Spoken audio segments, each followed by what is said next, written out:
Hi everybody, Read Aloud this week, and for Listening Center are two stories based on The Boy Who Cried Wolf, and then we have a fractured fairy tale version of it. But first I'm going to start with The Boy Who Cried Wolf. This is the story. And this fairy tale starts off with a moral. If you often lie, people won't believe you when you really are telling the truth. There once was a shepherd boy. He often watched his sheep near a dark forest. It was lonely and boring watching sheep all day. The other people nearby were farmers working in their fields. One day, the boy thought of a way to have some fun. He ran toward the fields crying, "Wolf, wolf!" The farmers ran to help the boy. They searched and searched, but no wolf was found. They stayed to talk with the boy. They wanted to be sure he and his flock were all right. The boy liked this very much. The next day, the boy tried the same trick. He ran towards the fields crying, "Wolf! Wolf!" Again, the farmers came to help, and once again they did not find any wolf. A few days later, a real wolf crept out of the dark forest. One by one, the wolf began to steal the shepherd's sheep. The boy needed help. He ran toward the fields as fast as he could. He shouted loudly, "Wolf! Wolf!" But the farmers who had been fooled before thought the boy was tricking them again. They did not come to help this time. The wolf had a very good meal. And that was the end of that version. Now, this is the fractured fairy tale called The Wolf Who Cried Boy. See how they changed it around to opposite? The Wolf Who Cried Boy.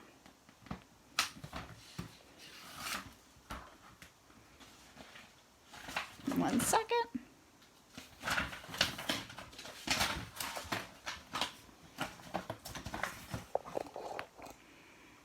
All right.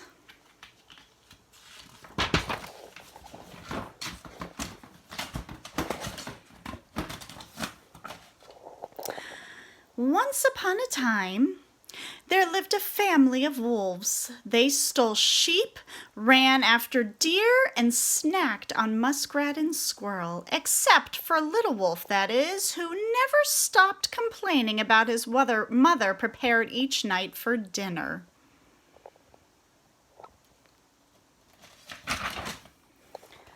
"Lamb burgers again," he whined. "I hate lamb burgers." "Sloppy doughs," he howled. "We had sloppy doughs last night." "Chocolate mousse," he whimpered. Chocolate mousse makes me sick. And besides, it looks just like..." "That's enough," barked Father Wolf, but it never did any good, for all Little Wolf wanted to eat was boy. "Why can't we just have boy tonight? We never have boy anymore." "Well, sons," sighed Father Wolf, "there was a time when a clever wolf could snatch a shepherd boy off a hill or pluck a farm boy out of a field. Why, there was nothing better than a steaming plate of boy chops or big baked boy-tato and some boysenberry pie. But boys are hard to come by these days, so stop your complaining and finish off that mousse."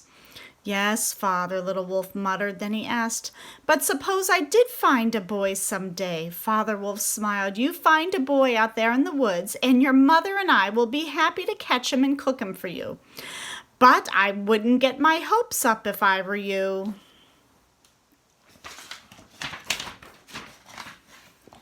The next day, as Little Wolf made his way home from school, he sniffed the air.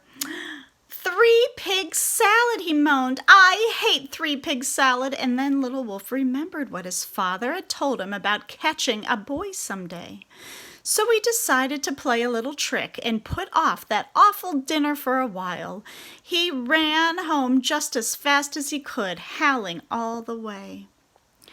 Boy, boy, I've just seen a boy in the woods. If we hurry, we can catch him.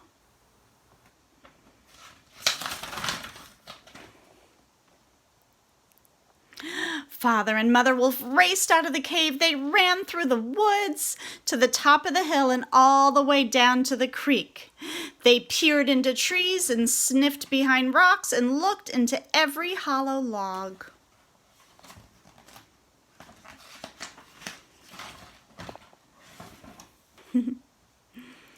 But they could not find the boy. We looked everywhere, panted Father Wolf, everywhere a boy might want to go, but we just couldn't find him. Better luck next time, son. Little Wolf tried to look disappointed, but it was all he could do to keep from laughing.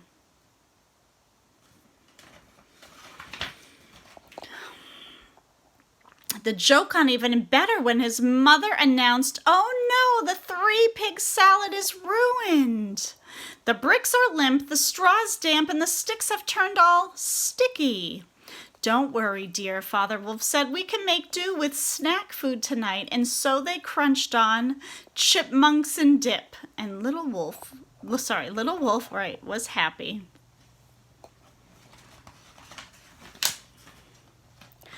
So happy, in fact, that he decided to try the same trick the very next day.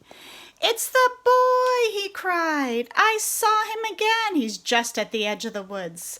So once again, Father and Mother Wolf went racing after the boy, and once again they came dragging home their paws empty. And once again their dinner was ruined. "Just look at that Granny Smith pie," Mother Wolf sighed. "The apples are entirely too mushy." "Yep," agreed Father Wolf, "and Granny's gone all crusty and hard. Looks like snacks again tonight." Little Wolf shrugged.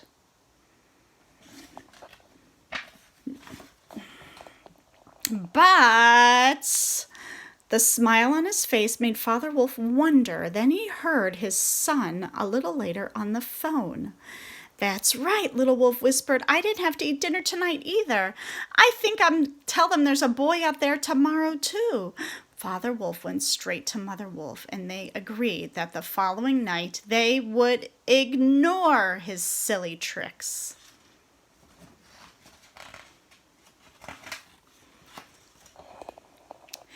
The next day, Little Wolf made his way from school as usual. He could smell the awful odor of hot, steaming musk ratatouille as it floated out of the cave, and was just about to holler, "Boy!" when the most amazing thing happened. There, walking through the woods, before him was more boys than he had ever seen.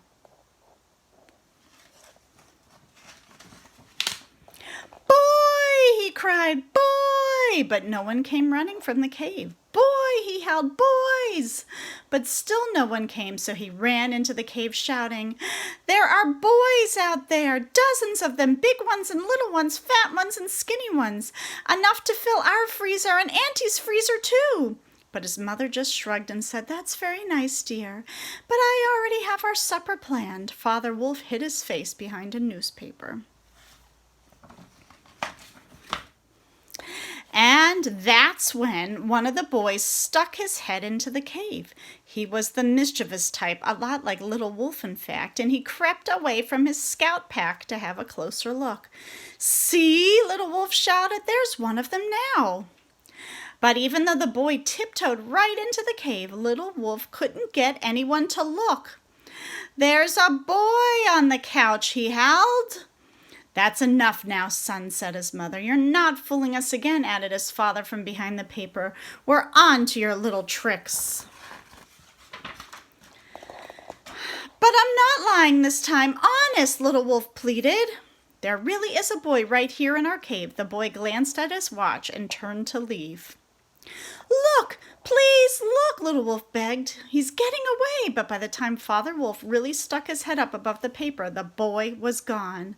"You waited too long," cried Little Wolf. "He was here a minute ago. All we have to do is run outside."